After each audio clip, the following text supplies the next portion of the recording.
আসসালামু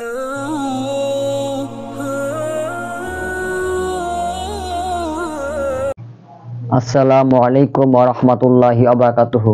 সম্মানিত প্রিয় নাজিরিন, কেমন আছেন আপনারা সবাই? দোয়া করি আল্লাহ তাআলার রহমতে আপনারা অনেক অনেক ভালো আছেন। আমি আপনাদের দোয়ার বরকতে অনেক অনেক ভালো আছি। আজকে আমি আপনাদের জন্য খুবই শক্তিশালী এবং পাওয়ারফুল একটা আমল নিয়ে হাজির হয়েছি।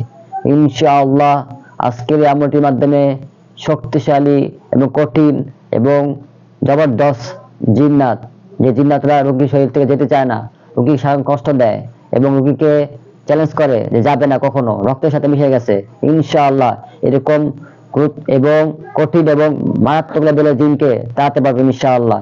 এই আমলটি আল্লাহ তাআলা সিফাতি নামের আমল। ইনশাআল্লাহ এই আমলটি যারা করবে তারা এই ফায়দা নিজেরাই পাবে ইনশাআল্লাহ। এই জন্য আপনারা ভিডিওটি খুবই মনোযোগ সহ এবং আপনার শুরুতে শেষ পর্যন্ত দেখবেন ইনশাআল্লাহ। এই আমলটি তাহলে আমরা করতে পারবে, এই আমল যে কেউ করতে পারবে ইনশাআল্লাহ, রোগী করতে পারবে এবং কেউ করে দিতে পারবে ইনশাআল্লাহ। এই জন্য আপনারা ভিডিওটি শুরু থেকে শেষ পর্যন্ত মনোযোগ সহ দেখবেন। তাহলে আমলে চলে যায়, আমলটি বলে দিই। এই জন্য আপনারা কি করবেন, সর্বপ্রথম আটা নেবেন। আটা নেওয়ার পর সর্বপ্রথম আপনারা আল্লাহ তাআলার সিফাতি নামটি পড়বেন। এর আগে আপনারা 11 বার দুরূদ শরীফ পড়ে নেবেন। তারপর আপনারা পড়বেন আল্লাহু ইয়া রহমান ইয়া কাদির। এই আল্লাহু ইয়া রহমান ইয়া কাদির নামটি আপনারা 100 বার পড়বেন। আটার দম দিবেন। দেওয়ার পর আপনারা রুটি বানিয়ে সকালে খাবেন, রাত্রে খাবেন ইনশাআল্লাহ। এইভাবে আমলটি করবেন 21 দিন।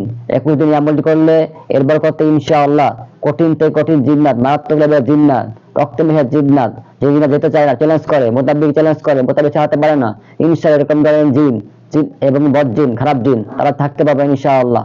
পরীক্ষিত আমল এটি করে দেখুন, আপনারা ফায়দা পাবেন ইনশাআল্লাহ। তাহলে আপনারা এই আমলটি করুন। কোথাও বুঝতে সমস্যা হলে কমেন্ট করবেন এবং ভিডিওটি শেয়ার করে দিবেন অপর মুসলিম ভাইয়ের জন্য এবং আমার জন্য দোয়া করবেন এবং এই চ্যানেল সাবস্ক্রাইব করে রাখবেন।